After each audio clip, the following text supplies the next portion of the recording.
How much do you think a good one would cost? Mike, take a deep breath.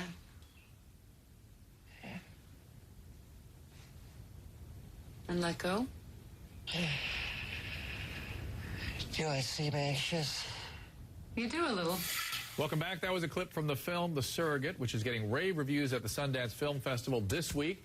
The film is based on the life of Cheryl Cohen Green, a sex surrogate partner who says she has sex with clients for therapeutic reasons.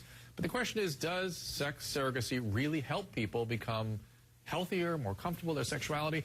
Some mental health experts say Cheryl's work does more harm than good. Back with me, Cheryl and her husband, Bob, who I keep calling Rob. And joining the discussion now is clinical psychologist Michelle Golland. And before I go to Michelle, I have a question, though, for Cheryl.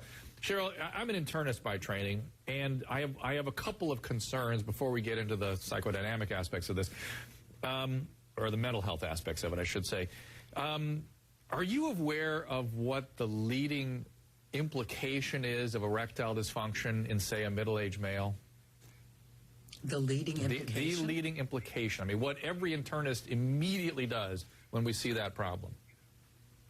You start doing tests to see whether there are vascular blocks, or I'm not the overall testosterone levels. Right, that all is part of it, but heart disease is the first thing. It is a very powerful indicator of coronary artery disease. So anyone out there who is, this is a public service, which I know Michelle has more public service announcements here, but my first one is, if your male partner has this problem, particularly if he's a smoker, if he's middle-aged, it is a first indication, is sometimes the very first symptom of significant blockages in the heart, coronary artery disease. So, Cheryl, do you refer people for medical workups before you get involved?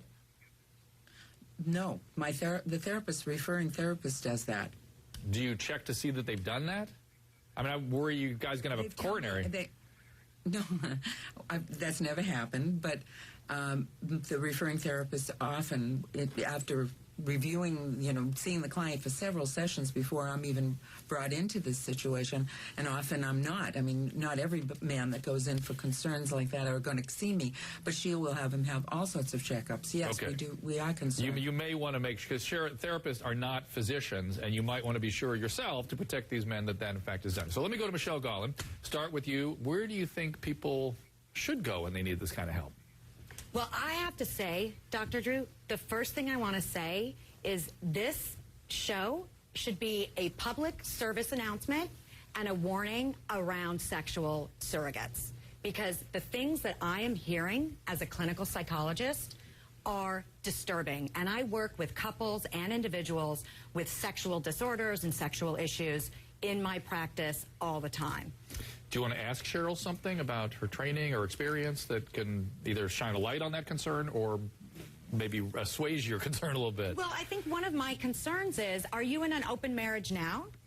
You were defined... No, I'm not. Okay. But your first marriage was an open marriage? Yes. Okay. So, and then you were doing this service practice, and you married one of your clients, correct? That's correct. Okay. If I am a therapist or a psychologist referring to you, you should be on notice, because your license is in and of itself in danger, because you have already... Maybe are you licensed, Cheryl? No, I mean the referring psychologist, Dr. Drew. The onus is on the referring psychologist. So Bob's referring psychologist would have for their license. Any psychologist that is referring to this even now woman, particularly now, because knowing that she would marry a client. Because if we go the line of sexual surrogacy, we are talking about a neutral clinical position. She violated that completely. Could I speak? Go ahead, Cheryl. Go right ahead. Her tone of voice towards me denotes a real discomfort with sexuality in general to me. Well, you know what? I'm not even going to let you do that to me. Oh, please. Because I have to tell you, it is disturbing. How long have you been practicing sex therapist? I'm interested. You know what? You actually are dangerous. Well, are you a sex? You are dangerous. You've been practicing how long? I have been licensed over 2 decades. 20 years as a licensed clinical psychologist. As a licensed clinical psychologist. And Cheryl, do you have... I've been ahead. a surrogate partner for 38 years. And do you have a... Absolutely, and you have ever. violated serious ethical guidelines as that. Do you, Cheryl... Excuse me. She sounds... I'm sorry that you are as worried as you are, because if you wanted Yes, to, because you could I am here to contact lots of protect. therapists. I am here to protect I am the here public to protect so that my they clients. realize what you do. Ladies, let me get in the middle of this. Let me get in the middle of this. The American Psychological Association does not have a position on surrogacy, but as you're seeing here, some people do have concerns. There's another person I've got here that's concerned as well. Watch this.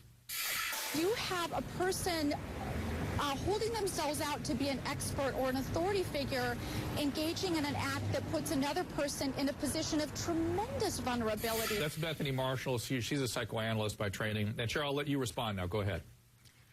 I've heard this woman's response before, and my first thought was every client that she sees puts themselves in a vulnerable position. I know she's talking about the fact that I'm going to be working with a client with hands-on approach, nudity is involved, all of that. But my clients are no more vulnerable than hers are in many ways. If the client goes to a therapist who's very, very uptight about a certain issue, has a lot of judgments, they're not going to share what they really need to share. I've worked with therapists over the years who are the most open, wonderful people, and if we could have one of them on sometime to talk about their experiences working with surrogates, I think that would be wonderful. But this woman definitely doesn't like us. Bob's been very quiet sitting there. He maybe can represent the client side. Go ahead, Bob. What do you got to say? Well, prior to seeing Cheryl through a therapist, I had tried conventional talk therapy, once with a psychiatrist in 1973 and twice later in the late 70s. And I read all the books that were published concerning the subject of male sexual dysfunction. And I still remained in the same vicious cycle. I couldn't break out of it. And all I can say is that once I went through the therapy with Cheryl, it succeeded. Okay, Bob, I appreciate. I needed to be with someone that could slow my mind down, and I trusted her, and her intuitive intellect and sense of humor. All these factors worked in. I learned not to take myself so seriously, and I worked myself through my problem. Okay, Bob, I appreciate it. Cheryl, I appreciate you letting us take this on. And Michelle, as always, thank you for your openness, your opinion. And let me just say also quickly that from a medical standpoint, a lot of medical doctors are seeing, we talked about sexual dysfunction, erectile dysfunction particularly here. These days it's a pretty, sometimes correcting the problem biologically helps people get over their anxieties and their fears about it. So just something pharmacological gets men back in the game again, and they don't have so much anxiety about it. They don't have to have even talk therapy or a surrogate or anything. It's sometimes a simple problem these days. Cheryl and Bob are back next for your comments and questions.